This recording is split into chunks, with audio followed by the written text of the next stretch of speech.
দর্শক, রাজধানীর এভারকেয়ার হাসপাতালের সামনে থেকে সরাসরি আমাদের সাথে যুক্ত হচ্ছেন স্টাফ করেসপন্ডেন্ট নূর হোসেন।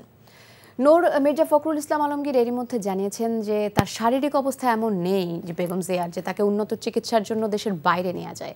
আপনি তো তথ্য সংগ্রহ করছেন, আপনার কাছে সর্বশেষ কি তথ্য আছে?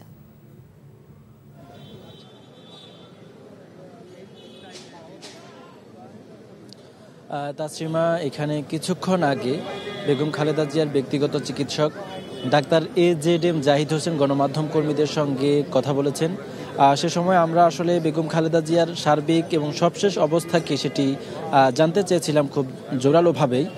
তিনি যেমনটি জানিয়েছেন, বেগম খালেদা জিয়া গত 3 দিন ধরে স্থিতিশীল অবস্থায় রয়েছেন।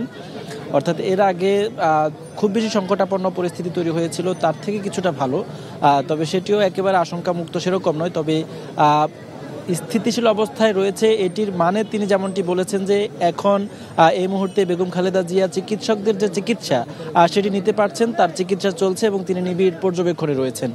বেগম খালেদা জিয়া চিকিৎসার জন্য ডক্টর AJM জাহিদ হোসেন আমাদেরকে যেমনটি জানিয়েছেন, সিঙ্গাপুরের মাউন্ট এলিজাবেথ হসপিটাল এবং লন্ডন ক্লিনিক, যেটিতে গত এই বছরের জানুয়ারি মাসে গিয়ে তিনি চিকিৎসা গ্রহণ করেছেন, এবং জন হপকিন্স বিশ্ববিদ্যালয়ের বিশেষজ্ঞ চিকিৎসক যারা রয়েছেন, যারা দীর্ঘদিন ধরে বেগম খালেদা জিয়া চিকিৎসা সেবা দিচ্ছেন, তার যে এই 3টি হাসপাতালের বিশেষজ্ঞ চিকিৎসকদের সমন্বয়ে এবং বাংলাদেশি যারা চিকিৎসক রয়েছেন তাদের সমন্বয় সহ আরও কয়েকটি দেশের বিশেষজ্ঞ চিকিৎসকদের সমন্বয়ে বেগম খালেদা জিয়া চিকিৎসার জন্য মেডিকেল বোর্ড গঠন করা হয়েছে।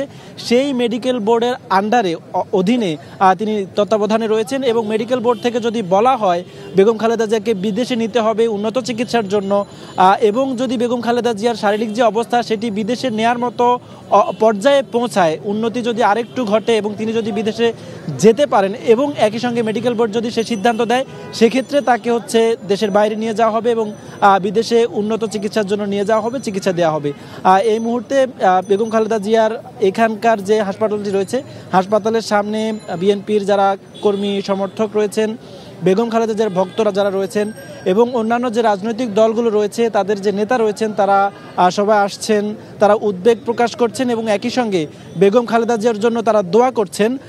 তবে বিএনপির পক্ষ থেকে, বিএনপির শীর্ষ নেতাদের পক্ষ থেকে, হাসপাতালের পক্ষ থেকে, চিকিৎসকদের পক্ষ থেকে বারবার বলা হচ্ছে যাতে কেউ হাসপাতালের সামনে এসে ভিড় না করেন এবং হাসপাতালে না আসেন, সেটি বেগম খালেদা জিয়া চিকিৎসার জন্য বরং তুলনামূলকভাবে ভালো হবে। তাসরিমা।